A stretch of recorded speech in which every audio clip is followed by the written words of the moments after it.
Welcome back. Now, climate change, going green and the environment in general have become an increasingly high priority for much of us in the country. With this in mind, nutritionist Heather Leeson joins us to discuss small steps that we can all take to do our bit for both the planet and our health. Good morning to you, Heather. Good morning, good morning. I'm just reading some of your stats, and 40% of all plastic that we use is used once, and that's the end of it.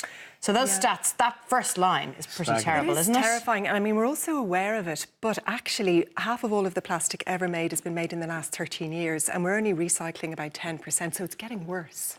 Rather than better, and okay. it is, you know, we know, we've all seen the documentaries, we see it going into the sea, and NUIG just did a big study last year, and 70% of the fish that they tested had plastic in it, so it's coming into our food chain. You know, we really do need to... Why is the message not getting through to people? Slowly, slowly. I think it's so overwhelming. And I guess my big point today is that we can all do small things at home that will make a massive difference overall. If we all did a few small things, we could make a big difference. Something that's a huge topic, and it's a topic that we cover with chefs nearly every weekend, is food waste. Yeah. Because obviously professional chefs, restaurants, kitchens, it's their job to, because it's a cost thing. Yeah, you know. absolutely. You have but to we pay. can apply that at home. We can. Channel your inner chef or your inner great-grandmother, you know. So don't waste anything. And that comes, we throw out 40% of our waste is compostable. Yes. So of that, it's things like food that's gone off, it's best before end date, leftovers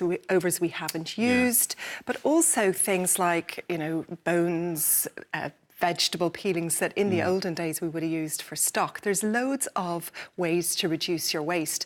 And one of the big ones is planning. We talk about it in terms of budgeting it as well. Think about what you're going to eat so you don't waste food. And a lot of what we throw out is stuff that's perfectly edible, things like bread crusts.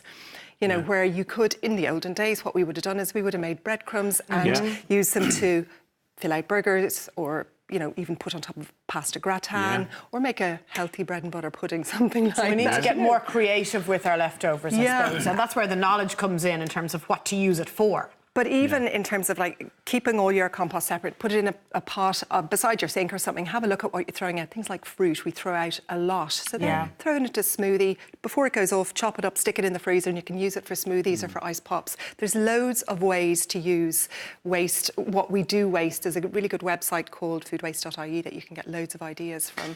So, and as you said, Heather, planning when it comes to cooking and that, but then shop smart.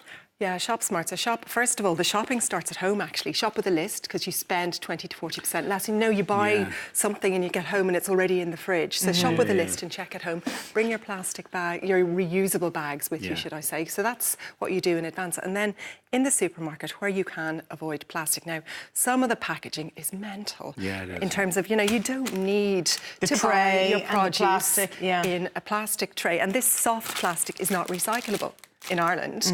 So where you can, buy loose fruit and veg, and where you can also buy local and seasonal. Something like an apple here, if you look at where our apples are coming from, I think we've talked about this before, most of them are coming from New Zealand or South Africa. So you think of the journey that apples have made and the environmental footprint that that has. But also from a nutritional perspective, something that's been picked months ago is going to have less nutritional value than something that's been picked down the road a few weeks ago. So those kind of things make a difference. And it's really frustrating when you're shopping. Sometimes it's cheaper to buy stuff wrapped in plastic than to buy them singly. So I think we do have a voice there, and it's your responsibility. You see a lot of the supermarket as well, Heather. You see people taking the fruit and vegetables out of the packaging and leaving it there. That's me. The kids refuse to shop with me some of the time because I strip it off at the reg. But it is sending the retailer a message. Or you can ask to speak to the manager and say, look, this is really getting my goat. I'm going to have to move somewhere else. And it can be done. Morrison's, a chain in the UK, have just introduced packaging-free produce, 120 items that you can buy without packaging. There you go. So it can be done if we ask for it. It's that age-old argument, though. I remember Jamie Oliver banging on about it years ago with the chickens, and Hugh Friendly-Whittington with the chickens, or Go Organic. But it's very hard for someone who's on a very tight budget to not go into a supermarket and not get the 2 for $5. Yeah, it is. I know it is. You know. But, you know, things like fruit and veg are really good value. So, and when you're shopping, if you're planning, you know what you're buying, and if you can go to the butcher counter, go to the fish counter, you're going to get a better deal as well, because they'll say you get a better product, and you can, if you're really want to be really serious about it, you can bring your plastic container and say, put it into this, so I don't want plastic on it. You can, you can go the full. It's about being organised, isn't it, and thinking ahead. Whereas we do a lot of these things on the way home from somewhere else and stop into the butcher, and you're not ready for. Exactly. So it is being a little bit organised. There's a few easy food swaps as well that we can think of. Of course, I'm going to say eat more veg. So that's from a health perspective, but it's also from a sustainability perspective, because a lot of that is more local. So eat more veg on your plate. And think about, now I'm not going to say don't eat meat, think about reducing your meat consumption. So eat better meat, eat less of it, and eat it less often. We should probably all be having a couple of meat-free dinners a week.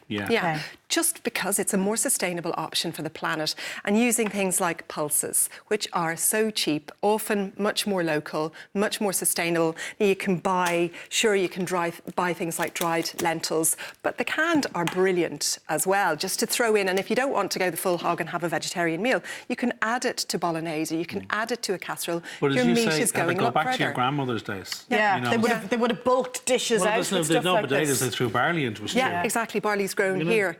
And meat was a treat. You didn't have a massive big portion every day. So it is kind of getting back to basics. And it's funny because some of the really trendy food, and I'm just as guilty because I'm often in here talking about it, has a hell of a lot of food miles. Things like almond milk, which I love, and people do use as a good dairy-free option. But something like oat milk is going to have less of an environmental impact. I read that it takes 1,500 litres of water to make a litre of almond milk. So it's kind of mental. And that almonds are grown in California, so they're shipped over here too. Even things like rice cakes, you can have oat cakes, they're more local. And we're all going mad for avocado. I'm just as guilty as everyone. And you've swapped it here, haven't you? Yeah, I've swapped it for I haven't swapped it. There is avocado in there, but I've blended it with peas. Right. So you can make a really nice dip for your avocado toast. You're having avocado and pea toast. It's really tasty and it's more sustainable. So there are ways of tweaking your diet. You can still be really healthy, but you're just thinking of the planet a little bit more. And this is also a great idea to grow your own herbs, don't you know? And there's no excuse in terms of I don't have the space. If I can do it, anyone can do it. I have no green fingers. I'm guilty of that. I'd love to do it, but and lettuce as well. Well, get the kids at it. It's a brilliant thing to do. You can grow it from seed, and there's great companies that sell the plugs. Potatoes, onions, really pepper, easy. whatever you want. You can grow potatoes. It's actually a really educational thing for children to do as well, isn't it? Plus, they're invested in it then as well. Exactly, and then they'll eat it. So there's loads of little things you can do at home. Well, they'll try it. They'll try it, Try it. You can, but try. And a big thing is in the house trying to get rid of plastic. So cling film. You do not need cling film at all. We have there's these lovely beeswax wraps you can use, paper bags, and getting organised in house, having your reusable coffee cups. You know the sandwich bags for the lunch boxes? You don't use those, you use the paper ones. Yeah, or Tupperware. Tupperware is brilliant. And then having your coffee cup, your reusable coffee cup. You know, we use 2 million cups. Planning. In Ireland every day. And it's our responsibility. Yeah, it's our responsibility. Heather, A little thank bit. you very much. My pleasure. Thank you, Heather. My pleasure.